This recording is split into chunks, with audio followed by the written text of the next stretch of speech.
ये जो हमारा जन्म हुआ ये भाग्य के अधीन नहीं है, ये नवीन भाग्य निर्माण करने के लिए है। नहीं तो आदेश ही नहीं देते भगवान। पशुओं को आदेश नहीं दिया जाता क्योंकि वो भाग्य के अधीन है।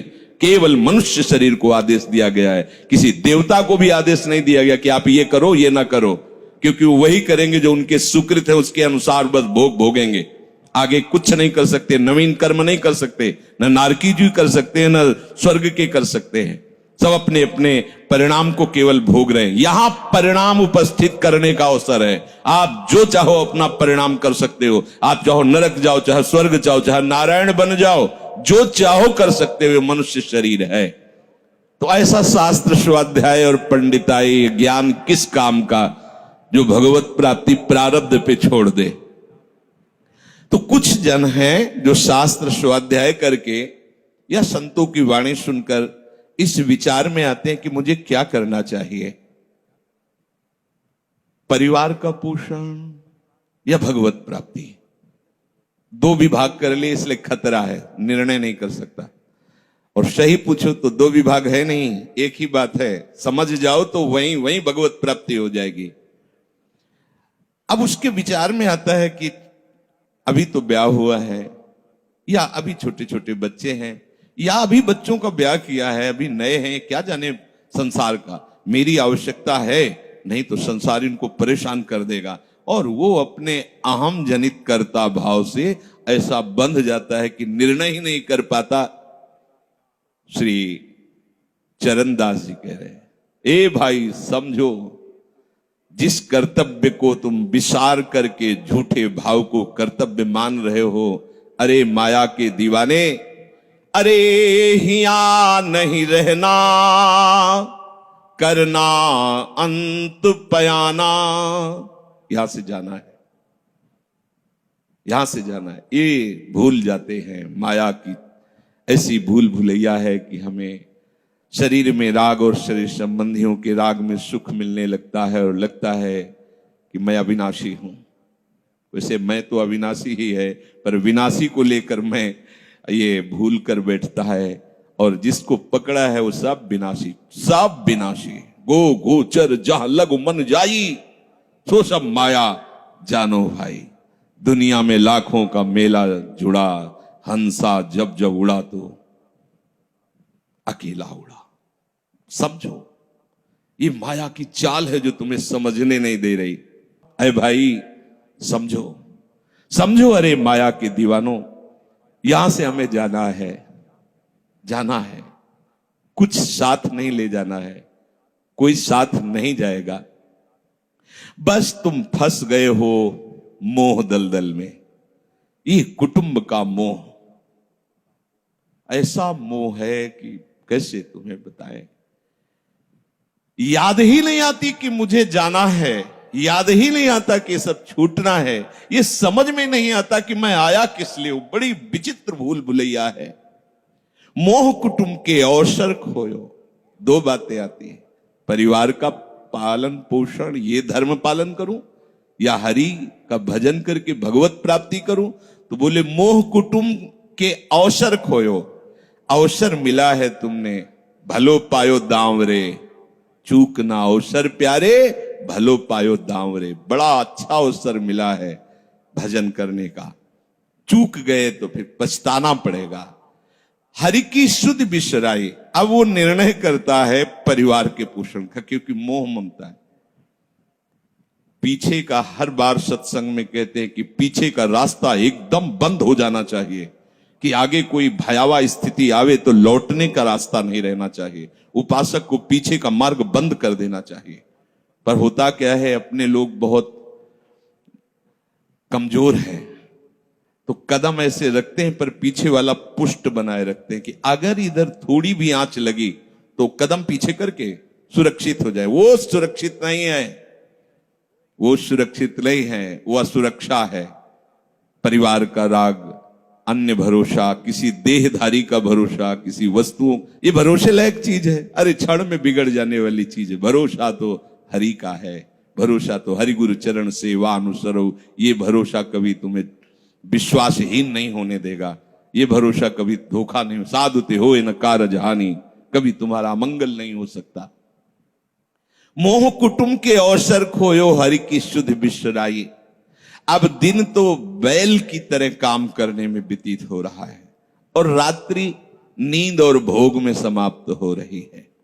आठों पहर की 60 घड़ियां बेकार में इसने व्यतीत कर दी। एक क्षण भी शांति से बैठकर विचार नहीं किया कि मेरा जन्म किस लिए हुआ है, मैं क्या कर रहा हूं, और अपना कुशल चाहता है। एक छिन हरि को नाम लीनो, कुशल कहां ते हुई, तब लग कुशलन जीव को सपने हो मन विश्राम। स्वप्न में भी शांति नहीं मिल सकती जब तक भजन नहीं करोगे। बालक अवस्था तो खेल में चली गई, जवानी हुआ तो अहंकार मद छाया, मैं करता मैं भोगता इसमें चली गई। जब वृद्ध आया तो रोग और चिंताओं ने घेर लिया। अब इतना दुखी है कि वो सोच भी नहीं सकता कि मैं इनसे दूर होकर भजन कर लूं। ये जो वो भजन का नाटक होता है, भजन में हम देखते हैं ऐसे ही लगा रहता है, कैसे हो और बढ़िया से, और क्या करें, और मरने का ठौर आ रहा है, और क्या करें, तुम आए हो भजन करने के लिए और में भी फंसे हो, क्या कर दूं, कहां से कैसे व्यवस्था कर दूं। हम ही चला रहे हैं, भले वृंदावन में बैठे परिवार हमारे अनुसार चलेगा, हमारे ही, नहीं तो नष्ट हो जाएंगे। आए हैं वनवास करने के लिए, भजन करने के लिए, पूरा का पूरा प्रपंच दिमाग में पता लगता है। वृद्ध भय चिंताति उपजी, दुख में कछु न सुहाता। अरे भूल क्यों रहे हो, चेतो। साधु चेताता है जगत को, चेतो। काल रूपी शिकारी धनुष पर विष का बाण चढ़ा चुका है, तुम ठीक निशाने पे हो, होश में हो जाओ। अगर अब कोई तुम्हें निशाने से बचा सकता है तो काल का भी महाकाल हरि बचा सकता है, दूसरा कोई नहीं। आए अचानक बांधे, यम के दूत आकर अचानक बंधन में डाल करके ले जाते हैं। अब वो निर्णय कर रहे हैं, झूठे जग से नेह छोड़कर साचो हरिनाम उचारो। चरणदास सुखदेव कहते हैं अपना भला विचारो, इसी में अपना भला है। तो क्या करें, घर परिवार छोड़कर तुम्हारी तरह बाबा जी बन जाए? बाबा जी बनने से भगवत प्राप्ति नहीं होती। अगर आप बाबा जी बाहरी बात को ले रहे हैं तो उसको समझ लीजिए, बाबा जी बनने से भगवत प्राप्ति नहीं होती, प्रभु के होने से भगवत प्राप्ति होती है। वो आप चाहे गृहस्थ वेश में रहकर बनो या आप विरक्त वेश, 2 मार्ग शास्त्रों ने स्थापित किए हैं, वो प्रभु के लिए। अगर वेश बदल लिया है और परिवार का राग है, भोगों का राग है, संसार की सत्यता का भान हो रहा है कि सब सत्य है, कोई फर्क नहीं पड़ता। वेश परिवर्तन से कोई फर्क नहीं पड़ता। गधे की पीठ में चाहे मिट्टी ला दो, चाहे कबाड़ ला दो, चाहे बेद ला दो, उसको बाहर से मतलब है। शरीर में चाहे लाल कपड़ा पहनो, चाहे सफेद पहनो, चाहे काला पहनो, चाहे नीला पहनो, चाहे पीला पहनो, ये तो वस्त्र है। आपका उद्देश्य क्या हुआ, आपका अपनापन कहां गया, ये खास बात है। कहीं ऐसा नहीं लिखा कि बाबा जी बनने से वो मोक्ष पद प्राप्त, नहीं। जहां संत की बात आएगी वहां लक्षण होंगे, जहां भगवत प्राप्ति की बात आएगी वहां मन का प्रभु में तन्मयता होना, प्रभु में डूबना, प्रभु के चिंतन में मगन होना होगा। वो चाहे गृहस्थ हो चाहे विरक्त हो, दोनों के। एक है कि संसार का व्यवहार पसंद नहीं तो निवृत्ति मार्ग का पथिक बन गया, और एक है कि संसार के व्यवहार को भगवत स्वरूप समझकर, भगवत अर्पित करते हुए अपने को प्रभु का मानकर, प्रभु को अपना मानकर चल रहा है, ठीक वैसे ही भगवत प्राप्ति उसको भी होगी। हम लोग जब सत्संग में बात सुनते हैं तो निर्णय करने के लिए हमारा ही हृदय होता है। अब लगा कि नहीं ठीक है, भजन तो करना है, पर हम ऐसा नहीं है कि कर्तव्य के लिए रुक रहे, पर कुछ समय अब हम लेंगे, फटाफट सब निपटा के। तो तुमसे भी चतुर काल है, वो उतने ही समय में तुम्हें निपटा देगा। बहुत चतुर है। हमने बहुत से लोगों के मुझ से सुना है कि बस ये काम हो जाए हम आए, आज तक वो लौट के नहीं आ पाए, क्योंकि वो गली ऐसी है, क्या है, बहुत दलदल है आगे। जो गया ना मोह कलिल में डूबा, अब निकल पाना बड़ा मुश्किल है। सत्संग में इतना सामर्थ्य है कि अभी आप सुन रहे हो, अभी आपको ऐसे सब ऐसे लगेगा, ऐसे ऐसे निकल जाएंगे, और गेट के बाहर होइएगा, वो हवा लगने दीजिए, तब लगे कैसे निकले। ऐसी प्रचंड माया है। इसीलिए तन ही राख सत्संग में तो मन ही प्रेम रस भेयो। तब मन प्रेम रस में बराबर सत्संग होता रहे, बराबर साधु संग मिले। ऐ साधो, ये तमाशा है, तमाशा बस 2 घड़ी का तमाशा है। यहां जितने इकट्ठे हुए हो ये सब मिल नहीं सकते। माता पिता भाई बंधु सब बिछुड़ते चले जा रहे हैं। जो ही आकर सब इकट्ठे मिले हो, ये कभी इकट्ठे नहीं रह सकते। ये कुछ समय का है। संतों ने इसे 2 घड़ी का ऐसे ऐसे व्यतीत हुआ। हम लोग परिवार को अपना मैं मानकर, मेरा मानकर के जो पोषित कर रहे हैं, वो कुछ समय के लिए है। जैसे नाव नदी के ऊपर बाट बटाऊ आए, मिल मिल जुदे होए पल माही आप को जावे। जैसे नदी पार करने के लिए 50 लोग इकट्ठे हुए नाव में बैठे, नाव किनारे पहुंची, सब अपने अपने मार्ग को चले जाते हैं, कोई किसी का साथ नहीं देता है। ऐसे ही मृत्यु का समय आया, आप कितना भी प्यार करो, वो लौट के आपसे पूछने के लिए नहीं आएगा आप कैसे हो। या आपने कितना भी सबके लिए किया है, मोह से युक्त होकर अपना जीवन, विशेष जीवन आपने दे दिया, लेकिन आपकी क्या दुर्गति होगी किसी को कोई परवाह नहीं है। फूंक ताप के 10-5 दिन में वो जो दिन क्रिया हुई, इसके बाद सब मौज मस्ती में होते हैं। कोई तुम्हारा चिंतन, कोई तुम्हारा नाम नहीं लेगा, कोई तुम्हारे लिए आंसू नहीं बहाएगा। वो अगर कोई रोता है तो हमने सुना है कैसे रोता है। आज तक हमने जो कहा वही इन्होंने पूरा किया, मतलब अपनी कामनाओं की पूर्ति के लिए रोता है। अब कौन हमारी बात सुनेगा। तुम कितना हमें चाहते थे, कोई नहीं उतना चाहता।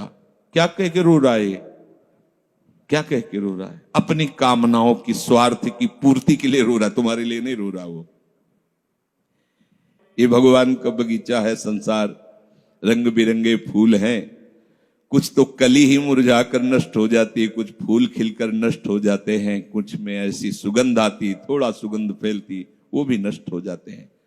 ये बगीचा केवल देखने में सुहावना लगता है बड़ा भयावना। इसमें मृत्यु का तांडव हो रहा है। आप देखो, प्रतिपल मृत्यु भयावा, पर कैसी माया है। सामने वाला पतिंगा जला, फिर भी वो जाके उसी में जलता है। ऐसे फूंक के आ रहे हैं एक को, और उनको ये वैराग्य नहीं हो रहा कि मेरे शरीर की भी यही दशा होनी, मुझे कुछ कर लेना चाहिए। ऐसी कुछ कर लेना चाहिए जिससे हम कालातीत अवस्था को प्राप्त हो जाए। क्यों नहीं कर पाता? दारा सुत संपत्ति को सुख, ज्यों मोती ओस बिलावे, ह्या ही मिले और ह्या ही नासे, ता क्यों पछतावे। अरे भाई, ये पुत्र और परिवार का मिलन और ये सुख ऐसा है जैसे पत्ते में ओस की बूंद, कितने सेकंड में ढल जाएगी कुछ पता नहीं। ऐसे ही ये है। बड़े हर्षित हो रहे हैं, बाजे बजवा रहे हैं, बहुत दिनों बाद लड़का हुआ है, फूले नहीं समा रहे, और काल की अवधि बहुत अलु खत्म। अब वो बूंद जो है पत्ते में गिर गई। अब किस बात को लेकर यहां खुशी मनाई जाए, किस बात को लेकर हम यहां गर्व करें? बहुत सावधानी की जरूरत है। जो यहां मिला वो यहीं छूट जाएगा। आप जब जाओगे तो आपके साथ हरि भजन वो किया नहीं, आपके साथ ही हरि उनको माना नहीं। क्या करो? कुछ दे दे। क्या? सबको सुख देने की भावना, सब में प्रभु की भावना। जो भी तुम्हारे पास मन वचन कर्म से प्राप्त हुआ है वो सबको सुख देने के लिए है। सब में प्रभु है। ये बात समझ में नहीं आएगी, सबको क्यों सुख दें? क्योंकि सुख मिलना है। आप सिद्धांत समझो, आप सबके सुखों को खींच करके उनको दुख देकर सुखी होना चाहते हो, तो वो दुख लौटकर बड़ा भारी रूप रख करके आपको भोगना पड़ेगा। आप दूसरे को सुख दिए तो सुख लौट के बड़ा भारी सुख आपको देगा। ये सिद्धांत समझो ना, पर समझ ठीक है नहीं। तो हम दूसरे को दुख दे करके अपने को सुखी मानना चाहते तो वो दुख बहुत बड़ा रूप रख के आता है और हम दुखी हो जाते हैं। नहीं, आज तक तो सब लोग सुख के लिए ही कर रहे हो, तो सुखी हो जाना चाहिए। मतलब गलत है, कहीं ना कहीं सिद्धांत गलत है। सत्संगति को लाभ बड़ो है, साधु भक्त समझावे, चरण दास ही राम सुमिर ले, गुरु सुखदेव बतावे। चरणदास जी कह रहे तुम्हारा परम हितकारी हरि है, उसी से नेह लगा लो, सदगुरु के वचनों पर विश्वास करो, प्रभु के नाम का निरंतर रटन करो। अब ये बात हमारी समझ में आई सत्संग के द्वारा कि हमारे जीवन के जो दो उद्देश्य बन रहे थे कि एक तो क्या करें, परिवार का पोषण करें या हरि भजन करें। तो दो भाव जो बने थे उनको तो मिटार दो, दो है ही नहीं। घर गृहस्थी में जो है बिल्कुल उसे बंधनकारी मत समझो, प्रभु का सब कुछ मानकर नाम सुमिरन करते हुए जो सेवा करो। अरे बड़ा आनंद आता है। आपको लगता है कि बैठकर भजन होता है, बिल्कुल ये मन की चाल है, नहीं होता। मन को भजन में नहीं लगाओगे तो चाहे पड़े रहो चाहे बैठे रहो, भजन नहीं होने वाला। और अगर भजन में लगाओगे तो फावड़ा चलाते हुए भजन होगा। जब नाम का अभ्यास करना था तो नई अवस्था थी, तो गुरुजन हर समय सेवा में लगाए रहते थे। बड़ी बड़ी पत्थर की शिलियां आश्रम में थी, उठा उठा कर उनको जमा कर खोद के बना बराबर करना, तुलसी का बगीचा लगाना, गेंदे का बगीचा लगाना, और वृक्षों को हैंड पैप से भर भर के पानी 100 बाल्टी खूब सींचना खूब, और उसमें भी नाम स्मरण करना। और जो पूर्व सदगुरुदेव भगवान थे बड़े ही बाहरी कठोर नियम वाले, और उस समय नाम का अभ्यास उसी समय करवाया गुरुदेव भगवान ने। ऐसे नाम पूरे में सोने लगाना, पर गुरुदेव भगवान की कृपा से ये समझ में आया। तो हमें लगता है कि कोई भी काम करते हुए भजन हो सकता है, कोई भी। अरे जब युद्ध हो सकता है तो और क्या बात है। अब बोलो आपका निर्णय कि मैं परमार्थ में जाऊं या व्यवहार ठीक करूं। हम कह रहे हैं वो व्यवहार ही परमार्थ बना लो ना, भागने की जरूरत कहां है। और जब आपकी अरुचि बढ़ेगी, वैराग्य बढ़ेगा, तो तुम्हें कोई रोक नहीं पाएगा। वो तो स्थिति आएगी, और अगर स्थिति के लिए बिना तुम भागोगे तो यहां के वही प्रपंच करोगे, यहां भी वही प्रपंच करोगे, भजन नहीं होगा। तो पहले तो साधक को इस बात को लेकर संदेह होता है कि संसार का व्यवहार करना कर्तव्य है या भजन करके भगवत प्राप्ति करना कर्तव्य। अब उसका सत्संग के द्वारा निर्णय होता है, चाहे शास्त्र का चाहे संतों का, कि नहीं नहीं मुझे तो इस जन्म में भगवत प्राप्ति करनी है। संसार के इन सब कार्यों को तो बहुत जन्मों में किया है, अब इस जन्म में भगवत प्राप्ति करनी है। ऐसा निर्णय सत्संग से होता है। जब ऐसा निर्णय हुआ तो भोग उसे कड़वे लगने लगे। ये शरीर का विलास, इंद्रियों का विलास उसको एक दुखद लगने, कैसे छोड़ूं, कैसे हटूं। अब उसी को वैराग्य कहते हैं। अब उसके अंदर वैराग्य बढ़ने लगा। जब वैराग्य बढ़ने लगा तो वो प्रभु की तरफ चलने के लिए उतावला हुआ। अब उसके सामने प्रभु की तरफ चलने के लिए जो बताने वाले वो शास्त्र हैं और वो संत जन हैं। अब इतने संत जन हैं कि उनकी सबकी अलग अलग साधना है, अलग अलग उपासना है। इतने शास्त्र हैं कि उनकी अलग अलग धाराएं हैं, और बिना इसके कल्याण नहीं होगा। सब कोई कहता है हमारा मार्ग ठीक है, सब सिद्धांत कहते हैं इससे भगवत प्राप्ति, इससे भगवत प्राप्ति, इससे ऐसा, इससे। वो साधक फंस जाता है कि चलूं तो किस में चलूं। उसके सामने साध्य और साधन विषयक तरह तरह के भेद साधकों के द्वारा, संतों के द्वारा, भक्तों के द्वारा डाले जाते हैं सामने। फिर शास्त्र को पढ़ता तो बहुत सी बातें शास्त्र में निकलती हैं। अब वो बेचारा परेशान हो जाता है कि अब मैं क्या करूं। संसार का तो सत्संग के द्वारा समझ लिया कि ये ठीक नहीं, मुझे भगवत प्राप्ति, पर कैसे भगवत प्राप्ति करूं। अब इसका निर्णय करना उस नवीन साधक के लिए बहुत कठिन होता है। परंतु भगवत कृपा का वो जिसने आश्रय ले लिया वो यहां टिकता नहीं है। इस संशय में परमार्थ भगवत कृपा से पुष्ट होता है। सबसे पहले प्रभु हरि को गुरु बनाना चाहिए। वही सबके गुरु हैं। जब हम घर से निकलने की सोच रहे हैं उस समय वो सोच भी गुरु दे रहा है, वो हरि गुरु उस समय सोच भी दे रहा है वही। तो जब हमारी ऐसी स्थिति आती है कि हम निर्णय नहीं कर पाते तो अंदर से प्रभु को पुकारना चाहिए, हे गुरुदेव हरि, आप प्रकट रूप में मिलो और मेरा समाधान करो। अब जो ही वो अंदर से ऐसी दशा में प्रभु की शरण होकर के पुकारता है तो भगवत कृपा उसे सदगुरुदेव के रूप में प्राप्त हो जाती है। ये ओहो, जो मैं खोज रहा था वो मिल गया। वो अंदर से भगवान उसको वहां पहुंचा देते हैं, वो बात सुनवा देते हैं, वो संयोग बैठाल देते हैं, जिससे उसके सारे संशय नष्ट हो जाते हैं। अब वो संपूर्ण शास्त्र और संपूर्ण संतों के मत को प्रणाम करके अपने गुरुदेव की आज्ञा पर चलने लगता है। अलग अलग वर्णन है संप्रदायों के सिद्धांत, अलग अलग शास्त्रों की युक्तियां वर्णन है। हम कितनी युक्तियां कितनी चलेंगे तो एक युक्ति में ही। तो इतनी बात समझ लेना है कि हम प्रभु के अंश हैं, इसमें किसी भी संप्रदाय का कोई कटाक्ष नहीं। जीव प्रभु का अंश है, इसमें किसी भी संप्रदाय की कोई टिप्पणी नहीं है ना, ठीक है। दूसरी बात, संसार भगवान की माया है, सब संप्रदाय है ना, तो इस माया को त्यागना है। बात समझ में आ गई। तीसरी बात है भगवत प्राप्ति करनी है। ये तीन बातें किसी भी संप्रदाय में कहीं भी कोई काट नहीं इनकी। हम प्रभु के अंश हैं, ये संसार माया के द्वारा रचित है। संसार का, संसार के भोगों का त्याग करने वाला ही भगवत प्राप्ति की योग्य होता है।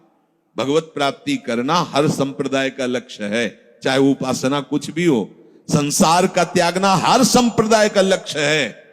कोई भी आप शास्त्र सिद्धांत या संप्रदाय देखिए, संसार के भोगों का, संसार की आसक्ति का त्याग, और हम प्रभु के हैं, ये सिद्ध बात है। किसी भी संप्रदाय में हो, जीव भगवान का अंश है, ये निश्चित बात है। तो ऐसा निर्णय गुरुदेव की कृपा से स्वाभाविक हो जाता है कि अब सब सिद्धांतों को भले सुन लें, लेकिन हमें चलना का हमें पता है।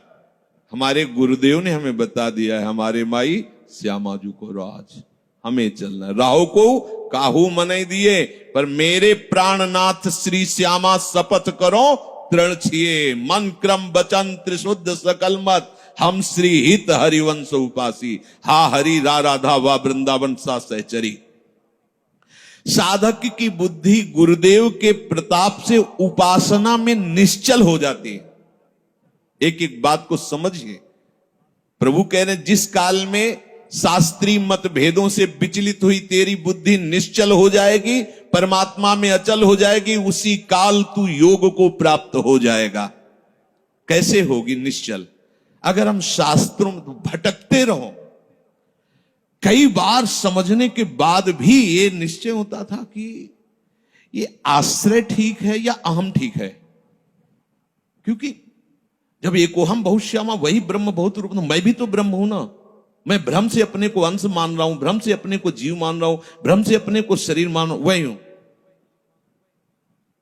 सेवक से विभाव बिन भव न तरी उर्गारी। काकभूषण जी कह रहे, बिना सेवक और स्वामी के भाव के संसार से तरा नहीं जा सकता। एक में है सेवक स्वामी भाव के बिना नहीं तरा जा सकता, और एक है कि जब तक सेवक स्वामी भाव भेद है तब तक अविद्या है, अविद्या है तो मोक्ष नहीं। बड़ा झंझट है, बड़ी समस्या है। उसका समाधान केवल गुरुदेव के वचन से होता है। मोक्ष मूलम गुरु कृपा, वो बता दी, ऐसे चलो बस। दूसरे के लिए सुनना, दूसरा कोई गलत नहीं है। बहुत से मार्ग हैं, बहुत से संप्रदाय हैं, बहुत से सिद्धांत है। हम सब संप्रदाय, सब सिद्धांत, सब मार्गों को एक साथ नहीं निर्वाह कर सकते। एक मार्ग में चलेंगे तो जो हमें गुरुदेव मिले भगवत प्रेरणा से, उनके द्वारा बताई हुई साधन पद्धति में अपनी बुद्धि निश्चल कर दे। निश्चल कोटि जन्म लग रगर हमारी, बरऊ शंभुनता राहु कुमारी, इसे निश्चलता कहते हैं, इसे अटल कहते हैं। चाहे जितनी परीक्षा ले लो, चाहे जैसा दुख दे दो, चाहे जैसा प्रलोभन दे दो, लेकिन अब अपने प्रियाजू के गोरे चरणार बिंदु के सिवा अन्य आश्रय नहीं ले सकते। ये अचल बुद्धि हो गई। साधक की बुद्धि निश्चल हो जाती है कि अब तो मुझे केवल प्रिया प्रीतम का नाम रटना है, प्रिया प्रीतम की सेवा करनी, प्रिया प्रीतम के भरोसे में रहना और प्रिया प्रीतम के पास ही जाना है। ये निश्चय लगभग लगभग ऐसा तो हो गया होगा, क्योंकि सत्संग सुन रहे हैं बहुत काल से। कई बार सत्संग में कहा चित्त का समाधान हो जाना ही उपासना की परिपक्वता है। यदि आपसे कोई प्रश्न करे कि आपका उपासना का स्वरूप क्या है, तो श्री राधाजुग चरण निवास, बस आगे कुछ है ही नहीं। हमारा केवल उपास्य तत्व प्रेम, प्रेम का मूर्तिमान स्वरूप लाडली लाडली के गोरे चरणारविंद, बस। भजन साधन ये सब उनकी कृपा से हो रहा है। हमारा लक्ष्य केवल लाडली, भरोसा केवल लाडली, अपनापन केवल लाडली। अभी जीत गए, अभी जीत गए। ज्यादा जैसी तरिवंश प्रपंच बंच सब काल ब्याल को खायो, यह जिए जान श्याम श्यामापद कमल संग सिर नायो। मुझे प्रियालाल को प्राप्त करना ये दृढ़ निश्चय हुआ गुरुदेव की कृपा से। ऐसा दृढ़ निश्चय होने वाली बुद्धि को अचल कहते हैं। जब दृढ़ निश्चय हो जाता है तो साधन अब सिद्धावस्था में परिणित होने लगता है। ध्यान रखना, जब तक ये करें कि ये करें कि ये करें कि ये करें ऐसा चलता रहता है तब साधक रहता है। और जब ये निश्चय हो गया है अब उसका साधन सिद्धावस्था की तरफ जा रहा है, क्योंकि अब उसको निश्चय की जरूरत नहीं, वो हो चुका है। प्यारी जो प्यारे जो वृंदावन धाम, नाम रूप लीला उनके गुणों का गायन, ये हमारा तय हो चुका है। इसमें कोई मिलावट नहीं होगी। अब साधन नहीं हो रहा, अब वो धीरे धीरे परिपक्व हो रहा है, गाढ़ हो रहा है, वो सिद्धावस्था की तरफ जा रहा है। तभी प्रभु कह रहे हैं कि बुद्धिस्तदा योग मवाप्स्यसि। अब वो योग को प्राप्त हो रहा है। निश्चय हो गया, अब योग को प्राप्त। देखो निश्चय है कि नहीं, ना हो तो कर लीजिए। अब हमें साधन संबंधी जिज्ञासा नहीं रहनी चाहिए कि मुझे क्या करना है। अगर ये जिज्ञासा रही मुझे क्या करना है तो सब किया कराया माटी हो गया। मुझे क्या करना है, प्रियाजू कहूं, प्रियाजू के लिए श्वासें, प्रियाजू के लिए शक्ति है, उन्हीं के द्वारा दी, उन्हीं की, चाहे गृहस्थी में हूं चाहे विरक्ति में हूं, प्रियाजू कहूं, प्रियाजू के लिए चेष्टा करो। प्रियाजू ही हमारी मालिक है, हमारे जीवन का पूरा अधिकार प्रियाजू को है। अब वो दुख दें सुख दें, लाभ है हानि है, दुर्गति है नरक है स्वर्ग है, इसकी मुझे कोई परवाह नहीं। इतना तो निश्चय हो जाना चाहिए। और इतना निश्चय हो जाए तो भगवान से भी कृपालु हमारी लाडली जी हैं। भगवान को बहुत करुणा समुद्र कहा गया है भी, लेकिन उस करुणा समुद्र का गाढ़ रूप श्री लाडली जी महाराज हैं। अरे इनके भरोसे हो जाने पर अलबेली सरकार है, कहीं आज तक पर जल्दी कोई भरोसा इधर का पा नहीं पाता, क्योंकि ये एकांतिक महल है। और जिसे भरोसा मिल गया वो निहाल हो गया, निहाल हो गया। अब उसे प्रियाजू के साथ नित्य संयोग का अनुभव होने लगेगा। ध्यान दीजिए, बुद्धि का निश्चय, उपासना का परिपक्व अवस्था की तरफ पदार्पण हो रहा है। अब उसे प्रतिपल लग रहा है कि प्रियाजू हमारे साथ है। लग नहीं रहा है, छिन छिन बिहरत संग, सेवक जी कह रहे हैं, छिन छिन बिहरत संग, छिन छिन निरखत प्रेम भरी, और छिन जस कहत अभंग, ये जो कृपा हरिवंश की। निश्चय में जितनी कमी होती भगवत प्राप्ति में उतनी ही देरी होती है। निश्चय में जितनी कमी होती है भगवत प्राप्ति में उतनी देरी होती है। क्रिया से भगवत प्राप्ति नहीं है, निश्चय से भगवत प्राप्ति है। निश्चय गुरु कृपा से होता है, गुरु वचनों से होता है, सत्संग से होता है। जब बुद्धि अपने आराध्य देव में निश्चल हो जाती है तो उसे नित्य योग का अनुभव होने लगता है।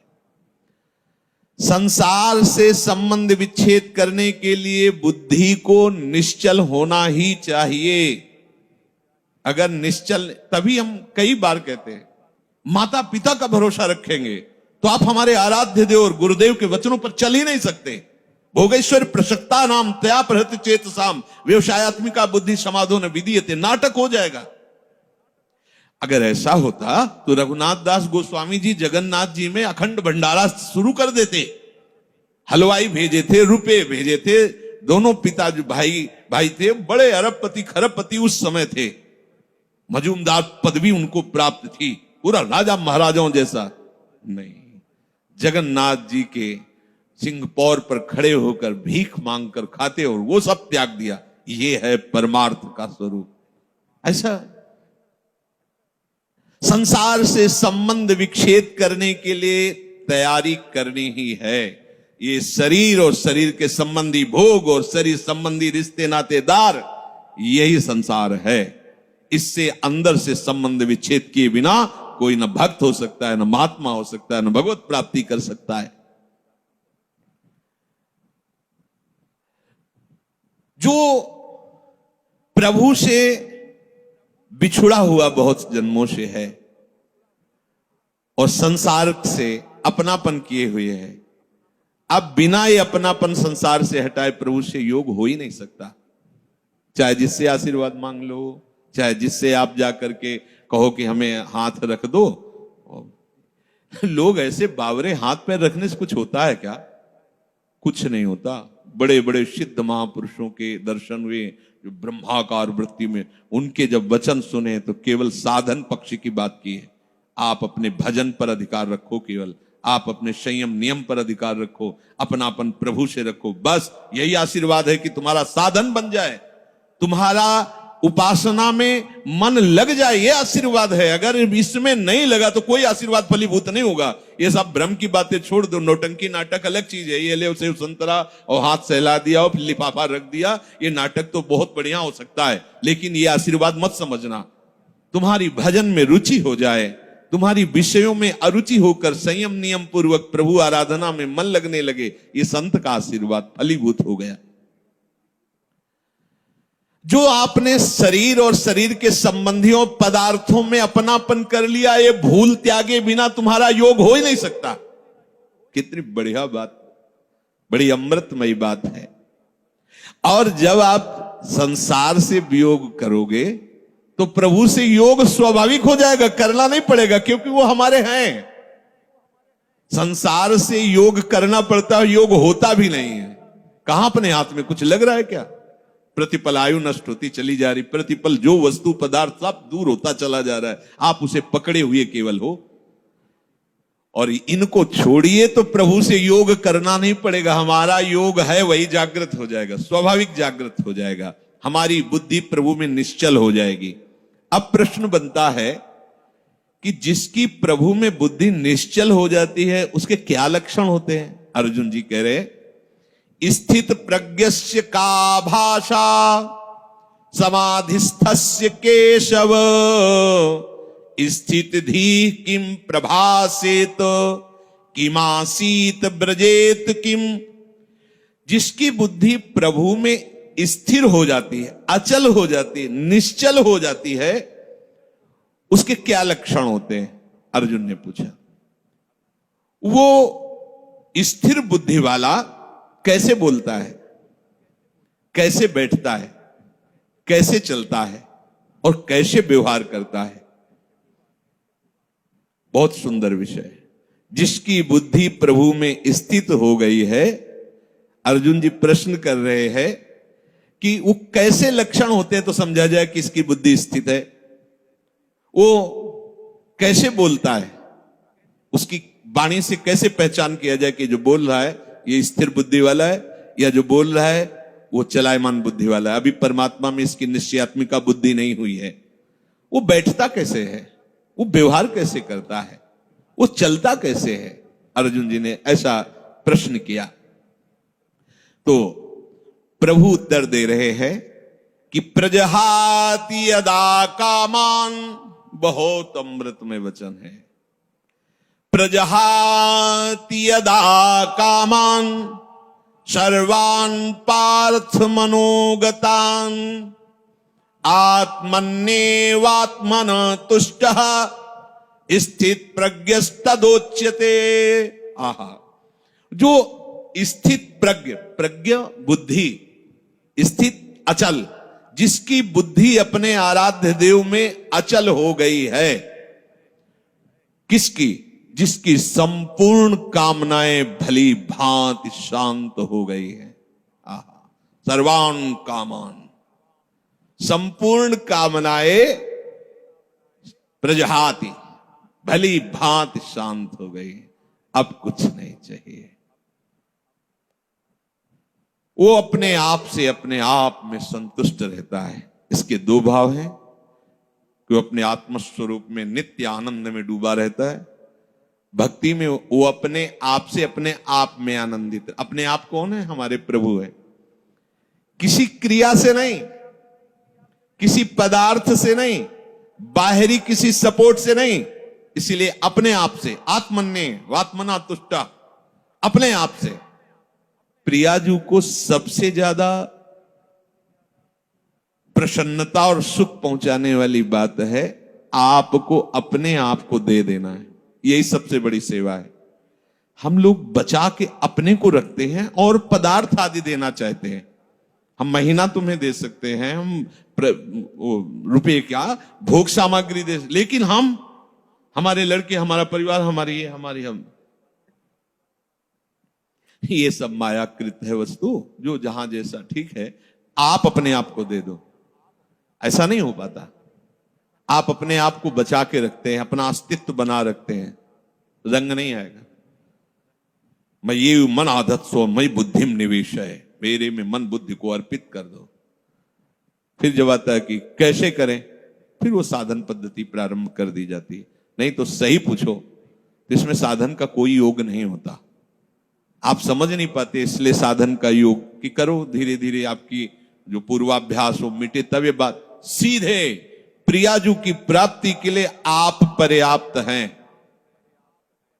निश्चय कर लो श्यामाजू की सेवा। अब जैसी दिनचर्या है उस पर थोड़ी दृष्टि डाल लो कि श्यामाजू के विरुद्ध आचरण ना होने पाए। मस्त रहो, भरोसे पे मस्त रहो। देखो सारे सद्गुण दैवी संपदा आपके अंदर आ जाएगी। सारे शरीर को स्वीकार करके भोगों में सुख है ऐसा माना तो सारी आसुरी प्रवृत्ति आ गई है। मानने मात्र से आपने केवल माना कि मैं विरक्त हूं तो बहुत से अंकुश अपने आप लग गए। विरक्त हूं, जहां आपकी मान्यता होती वैसा रंग चढ़ने लगता है। मैं प्रियाजू का हूं, प्रियाजू मेरी हैं, ऐसी मान्यता से सारे भागवतिक सद्गुण आ जाएंगे जो महात्मा में होते हैं, जो रसिकों में होते हैं, जो भगवत प्रेमियों में होते। अब ये बात समझ में नहीं आती, इसलिए फिर लगाया जाता है आप ऐसा करो, इनको त्यागो, उनको छोटे छोटे छोटे छोटे सब करते हुए जब यहां आता है, अगर वो अपने आप को नहीं दिया, ये सब कर रहा है तो उसका फल होगा प्रियाजू नहीं मिलेंगी। अपने आप को कर तो अभी से समझ लो, अभी से आपको प्रियाजू मिलेंगे, अपने आप को समर्पित। पर समर्पित का कोई अस्तित्व नहीं होता। जैसी रूपलाल हित हाथ बिकानी, निधि पाई मन मानी। अब ये समझ पाओ तो समझ पाओ, नहीं तो फिर साधन में लगो धीरे धीरे। जब साधन में लगते जाओगे तो अभी क्या है, इतनी बहिर्मुखता है कि फिर क्रियाओं को, फिर क्रिया जिनसे होती है उन करणों को जब हम धीरे धीरे उधर मोड़ने लगते हैं, तो चूंकि इन्हीं के पीछे हम चल रहे थे, यद्यपि उल्टा है बात, इन्हीं के पीछे चल रहे थे, इसलिए धीरे धीरे लगने लगता है मैं प्रियाजू का हूं। ये बहुत लंबा सफर है। अगर आप स्वीकार कर ले मैं प्रियाजू को, तो आपके करण और आपकी चेष्टाएं सब अभी इसी क्षण से प्रियाजू को समर्पित होने लगेंगी। वो समझ नहीं आती, क्योंकि बहुत समय से अपनापन शरीर और शरीर संबंधी भोगों और शरीर संबंधी रिश्ते नातों में, इसलिए कहने का होता है अरे नहीं अब तो हमारे माता पिता आप ही हो। अब तो जब अवसर आता है तो माता पिता के पास होते हैं, एक भी बात गुरु की नहीं माननी, एक भी बात शास्त्र की नहीं। ये कहने सुनने से कोई बात नहीं बनती, स्वीकृति से होता है। यहां प्रभु कह रहे हैं प्रजहात यदा कामान सर्वान पार्थ मनोगतान। जब उपासक ये निश्चय कर लेता है कि प्रभु के सिवा मेरा कोई नहीं, अब जो कामनाएं होती वो सुख के लिए होती। कोई भी कामना, ये खाऊं, ये देखूं, ये सुनूं, चलो हमारी ऊंची स्थिति नहीं, पर उसे हम प्रियाजू के ऊपर छोड़ देते हैं। अगर हमें हलवा मिलना है पाने को, तो तुम ना करो, तुमको वही पाना पड़ेगा। जिधर भी जाओगे हलवा मिलेगा, क्योंकि तुम्हें पाना है प्रियाजू को। और नहीं पाना है तो चिंतन ही करते रहो, मिलना नहीं है। क्योंकि आप तो काहे को चिंतन, अगर कामना स्फुरित भी होती है तो उसे सीधे प्रियाजू को समर्पित करो। देखो प्रियाजू ये बात है, एक तो समर्पित करने की जरूरत नहीं, उनका मकान वो खुद जान रही, कौन सी खिड़की टूट रही, कौन सा कहां क्या हो रहा, उनका मकान है ये। बिल्कुल सीधे समझो, जब मकान नाम में कर दिया तो उसकी छिपकली भी उसी में हो गई, जाला भी हो गया, मकरी भी हो गई, और उसकी जो गंदगी वो भी उन्हीं के नाम हो गई। आप समझो, बिल्कुल समझो, मकान नाम हो गया ना, जैसे कहते सब पूरा हो गया उसमें, अच्छा बुरा जो भी था सब नाम। ऐसे ही जीवन प्रभु के हवाले कर दिया। अब आप निश्चिंत। एक सूत्र नारद जी ने लिखा है कि जो उपासक ऐसा समर्पित हो जाता है, उसके काम क्रोध लोभ मोह मद मत्सर ये भी समर्पित हो जाते हैं, ये सब भगवत स्वरूप हो जाते हैं। ये विरोध तभी करते हैं जब हम भगवत विमुख है, देहाभिमानी, इसलिए जलाते हैं, हमें भ्रष्ट करते हैं। और जिस समय आप भगवत तो ये सब भगवत स्वरूप हो जाते हैं, ये सब प्रभु को समर्पित हो जाते हैं। जिस समय उपासक मन में आई हुई संपूर्ण कामनाओं को भली भांति त्याग देता है, अब ये थोड़ा समझना होगा यार, रुक के। हमारे अंदर जो सुख भोग की लालसा, यही कामना पैदा करती है। हम कहते हैं ठीक है तुम्हें कोई ज्ञान नहीं, पर एक पर विश्वास कर लिया, जिसे मान लो आप यहां अधीन हो गए राधा केली कुंज में स्वामी जी के, तो अब तुम्हें इच्छा करने की क्या जरूरत है कि हमको ये भोजन में मिले, क्योंकि तुम थोड़ी, अब तो जो श्री जी का भोग लगेगा वो आपको मिलेगा। अगर आपके अंदर आता भी है अज्ञान के कारण, यद्यपि आपको जरूरत नहीं किसी भी भोग की, आप बहुत सुख स्वरूप हैं, किसी भी भोग से आपको सुख नहीं मिला है, न मिलेगा और न है। आप इतने सुख सिंधु हैं कि बिल्कुल ये समझ लो तटस्थ हैं। जैसे प्रभु सुख राशि, ऐसे आप भी सुख राशि। ईश्वरंश जीव अविनाशी, चेतन अमल सहज सुख राशि। पर अपने स्वरूप का बोध न होने के कारण शरीर भाव से आपके अंदर जो कामनाएं, तो जब शरीर समर्पित कर दिया तो कामनाएं भी समर्पित हो गई। अब आपको चाहिए कि धैर्य पूर्वक ये देखो कि हमारे अंदर जो कामनाएं हो रही हैं वो विषय सेवन के लिए हो रही हैं। अब मेरा अधिकार नहीं है क्योंकि श्री जी को समर्पित है। अगर ये होना होगा तो अब हमको इसके विषय में नहीं सोचना है, अब वो हमारे योगक्षेम का वहन करेंगे, अब हमें चिंता नहीं करनी। इस भाव से कामनाओं के जो आप जलन में जलते उसको त्यागो, क्योंकि बिना कामना त्यागे आगे बात नहीं मिली। कामना करते क्यों, कामना करते हो सच्ची मानिए, जैसे बिना कामना के तुम्हें दुख भोगना पड़ता है, ऐसे बिना कामना के सुख भोगना पड़ेगा। अच्छा, ये तो कर्म की बात कही, लेकिन हम कर्म के आश्रय में थोड़ी, प्रियाजू के आश्रय। अब जिससे आपका मंगल होगा वही वस्तु व्यक्ति स्थान आपके संयोग में आने देंगी, नहीं आने देंगी। आप बेपरवाह हो जाओ, एकदम ऐसे हो जाओ, हम तो बहुत नीच है, हम तो कामी है, हम तो ये है वो, तो नामे क्या किया है तुमने? गुरु के सन्मुख होकर के रजिस्ट्री किसकी की थी? किसकी रजिस्ट्री की थी? धोखा क्यों? प्रभु से धोखा क्यों? तनुवांग मनोभीर, शरीर मन वाणी लिखित, हे गुरुदेव। ये शरणागति का मतलब क्या होता है?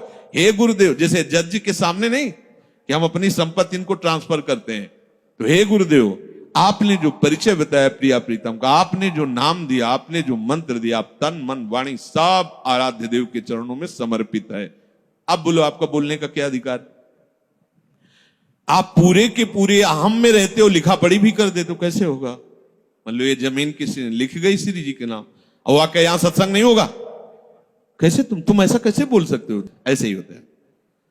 आप कहते हो कि तनुवांग मनोभीर मलई सोहम तविवाश्रित, और फिर इसके बाद अहंकार का खेल दिखाते हो, तो दिव्य शक्तियां जो आपको धक्का मार के बाहर निकल, झूठा कहीं का नहीं। तो भगवत प्राप्ति हो गई है, किसी साधन से नहीं, श्री जी के नाम में कर दिया। श्री जी के नाम में कर दो ना, अंदर की बात है, किसी को बाहर थोड़ी बताने की बात। अब आप अभी निश्चिंत हो गए, जब पवाएंगे पालेंगे, जब सुलाएंगे सो जाएंगे, जब जगाएंगे जग गए, जब जो सेवा करवा रहे हो सेवा हो रहे, नहीं हो रहा तो हमारी भगवत प्राप्ति है। क्योंकि हम जितने बूढ़े शरीर वाले हो चाहे जवान शरीर वाले हो, क्रियापरायण हो चाहे निष्क्रिय हो, हम अपने आप को श्री जी के हवाले कर दिया है। कामी है, क्रोधी है, लोभी है, मलिन है, जैसे भी है, जैसे पूरा का पूरा मकान आपके नाम। अब बेपरवाह हो जाओ, पर करते नहीं हो इसीलिए बेपरवाह नहीं हो। अगर कर दो तो अभी नाच पड़ोगे, बाजी चीत। तभी तो बलिहारी गुरु चरणों की होती है, ऐसे थोड़ी बलिहारी। इतना बड़ा समस्या ऐसे मिटा दिया, बलिहारी बलिहारी बलिहारी हृदय में बार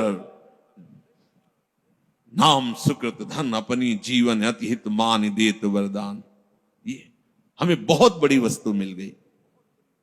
अब जब समस्त कामनाओं का त्याग करके एकमात्र निश्चल बुद्धि प्रभु में होती है तो उसे कहा जाता है स्थित प्रज्ञ। ऐसा समझ लो जैसे भुना हुआ चना, भुने हुए चने को कहीं भी कितने भी गीली मिट्टी में खाद डाल के आप कभी अंकुरण नहीं हो सकता।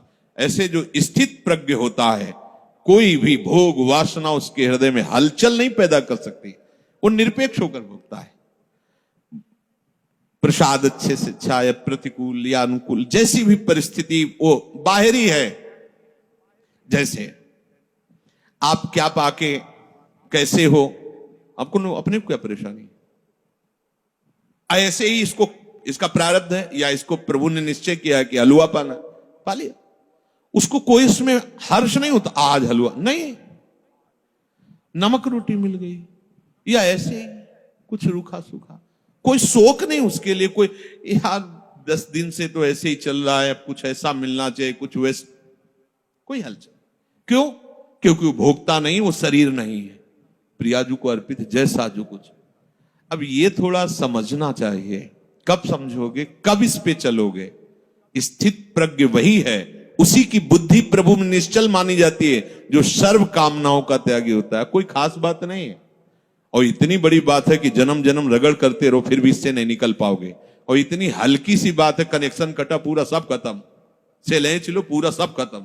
अहंकार केवल श्री जी के चरणों में, अपनापन श्री जी के चरणों में कर लो, ये सब ठीक हो जाए। सब बिगड़ा रहे तो भी भवन किसने खरीदा है? ये भवन किसका है? खंडहर पड़ा है, टूटा है, जाला है, कोई शोभा नहीं, बैठने लायक नहीं है, बढ़िया है, लेकिन खरीदा किसने? बोले अमुक। अरे बोले 2 मिनट में सब ठीक कर देगा। उसके लिए क्या है ये? बस आज वो अपिचेत सुदुराचारो भजते माम अनन्य भाग साधुरेव समंतव्य सम्यक व्यवसिता। ऐसा खरीदा किसने है? प्रभु के वचन है, गीता जी में आगे आएगा। अपिचेत सुदुराचारो, सुमन सांगोपांग दुराचार करने वाला वर्तमान में, लेकिन उसने निश्चय कर लिया कि अब मेरा केवल भगवान ही उद्धार कर सकते हैं, मैं बहुत नीच और पापी हूं, केवल भगवान ही। भगवान करे साधु मानो, बोले कैसे माने साधु, ये तो खंडहर पड़ा है, हर जगह से बेकार है। बोले हम बनवा देंगे, हम बनवा देंगे। अच्छा, उनके बनवाने में ईंट गारा की जरूरत नहीं, दृष्टि में बदल जाएगा। मैं बनाऊंगा साधु से, करो सत्य ते साधु, सब ठेका ले लिया, अब बात बन गई। बिल्कुल सहज सरल बात तुम्हें बता रहे हैं। भगवत प्राप्ति करने के लिए अपने आप को जैसे हो वैसे के वैसे प्रभु के चरणों में लिखित दे दो। कहां से लिखित? हृदय से। अब आपका प्रश्न उत्तर नहीं बनता है, आप अंदर से शांति से बैठकर, ब्रह्म मुहूर्त का समय है, मेरे बनाए ना बनेगी कोटि कल्प लो। हे प्रिया, आप तो जान रही है, हमारी दशा देख रही, बस मैं जैसा हूं, जैसा मेरा तन है, जैसा मेरा मन है, जैसी मेरी चेष्टा है, जैसा मेरा स्वभाव है, मैं पूरा का पूरा अपने आप को आपके चरणों में समर्पित करता हूं। ठीक है, अब अगर बिल्डिंग की खिड़की तोड़ी जाती है, नई खिड़की लगानी, तो तुम्हें परेशानी क्या है? समझ रहे हो? यहां ऑपरेशन होना है, यहां परेशानी है, ये रोग है, ये इन्फेक्शन है। अब आपका प्रश्न कैसे बनता है? अगर आप कह रहे हो कि प्रियाजू तो सर्व सामर्थ्यशाली, हमारा ये ठीक हो जाना चाहिए, ए धोखेबाज, तुम्हारा क्या ठीक हो जाना चाहिए? तुमने तो नाम कर दिया था प्रियाजू के। आप सोचो कितने हम लोग बेईमान, प्रभु से बेईमानी करते हैं।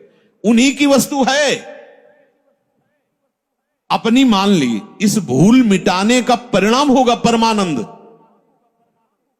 भूल जो तुमने कर ली, वैसे तो दंड मिलना चाहिए, प्रभु की वस्तु पर अपना अधिकार, अपना स्वामित्व कर रहे हैं, चलो, पर भूल मिटा दी तो उसका परिणाम होगा परमानंद। अब आपका प्रश्न नहीं बनता। अभी तक तो 10 वर्ष हो गए, दृश्य नहीं बदला, कोई चमत्कार नहीं, कोई सिद्धि नहीं, वो वही मन में जलन। हमें भैया क्या मतलब, हमने तो नाम ही कर दिया है। बार बार यही सोचो, हमने अपने आप को प्रभु के चरणों में समर्पित, बहुत बड़ी बात है, आखिरी बात है। संभाल करके वहां पहुंचा पाना हमारे बस की बात नहीं। मेढकों का तौलना है, 2 रखो तराजू पे तो 4 छलांग लगाते, 4 रखो तो पूरे के तनवांग मनोभिर्मलई सोहम तवै वाश्रिता। समस्त कामना रहते हुए भी वो भगवत प्राप्ति के योग्य हो जाएगा। ये हम आपको बात बता रहे हैं। समस्त कामना रहते हुए भी वो बहुत कृपालु है। 1 सेकंड से कम हिस्से में वो हमारी बात बना देंगे, 1 सेकंड के कम हिस्से, क्योंकि इसका राग ही केवल कामना है। बस समझ लो, ये राग थोड़ा सा मुड़ा प्रियाजू के चरणों की तरफ, कामनाएं अपने आप शांत हो जाएंगी। और आप चाहो तो जब से सृष्टि हुई कि आज तक कोई भी कामना हमें छोड़ नहीं पाई, ना हम कामनाओं को छोड़ पाए। सब स्टॉक लगा हुआ है, हम कब तक निकल पाएंगे? जब देखो तब कोई न कोई वासना, कामना, सब ज्ञान विज्ञान की बातें होती, पर वो कामना, वासना। तो एक उपाय बहुत बढ़िया मिला, ये आत्मसमर्पण।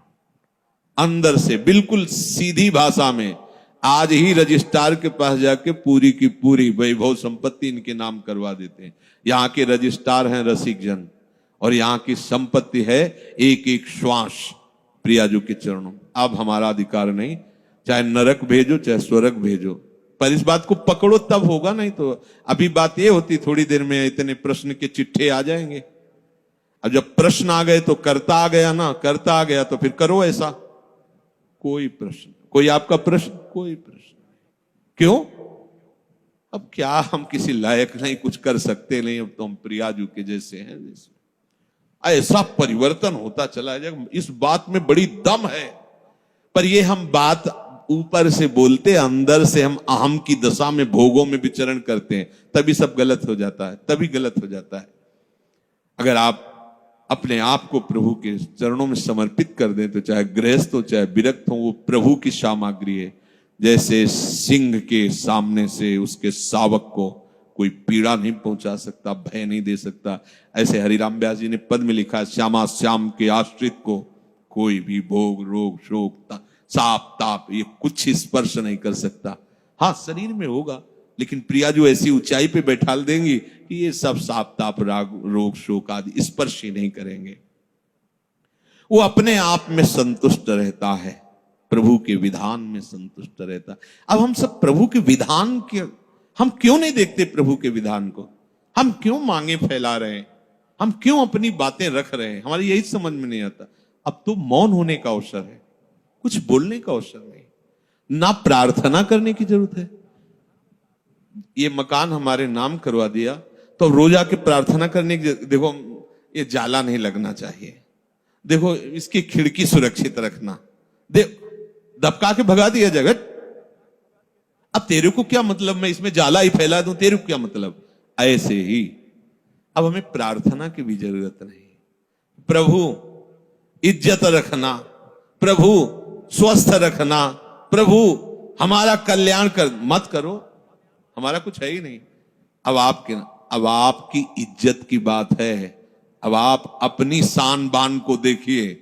हमारी तो जो थी वो आप में समर्पित हो गया, आप देख ली। अरे बड़ी मस्ती अभी, तभी तो कह रहे बिगड़ी जन्म अलेख की अब वही सुधे। आपको समझ में नहीं आ रहा, कह देंगे हाँ अभी मैंने कह दिया श्यामा से, और 2 मिनट बाद बात करेंगे तो देखो बुद्धि कहां स्थित है, केवल अहंकार में, देहाभिमान में। किसी ने कहा कि आपके स्वास्थ्य के लिए 1 माला रोज जप करते हैं, शेष माला अपने लिए जप करते हैं। गलत। आपका अस्तित्व क्या रह गया है? आप हो क्या? अब आप तो केवल गुरु के हाथ के खिलौने हो, यंत्र हो, श्री जी के हाथ के यंत्र हो। अब जो हो रहा है वो सब श्री जी करवा रहे, जो हो रहा है वो सब श्री जी के लिए हो रहा है। हम आपके लिए 1 माला करते हैं, बहुत ही अज्ञान की बात है। हमारा अस्तित्व क्या रह गया है? हमारा जीवन, हमारा भजन, हमारा सब कुछ हरि गुरु के लिए है। जब ये भावना आ जाएगी तो उसी से हरि गुरु आपके हो गए, इससे नहीं। ये भावना जब आ गई उसी से हरि गुरु आ। बड़ा मस्ती का मार्ग है। छोड़ो, बस छोड़ो, तुम्हारे बस की बात नहीं है। जिनके बस की बात है उनके हवाले अपने आप को कर दो अंदर से। और जब कभी तुम्हें मन भय दिखावे, परेशानी दिखावे, द्वंद्व दिखावे, तो उसी समय उनसे बात करो ना। मैंने तो उनके नाम कर दिया, उनसे बात, मन से कहो उनसे बात करो। हम क्या करें, हम तो बिक गए, रूपलाल हित हाथ बिकाने, बिक गए लाडली जू के चरणों। अब हम ज्ञान विज्ञान से समझावें तो आपके समझ में समझा तो रहे पीछे से। स्थूल है, सूक्ष्म है, कारण है, ये तुम नहीं हो, तुम आत्म स्वरूप हो। अपने स्वरूप में आओगे तो तुम्हारे अंदर कोई कामना है ही नहीं।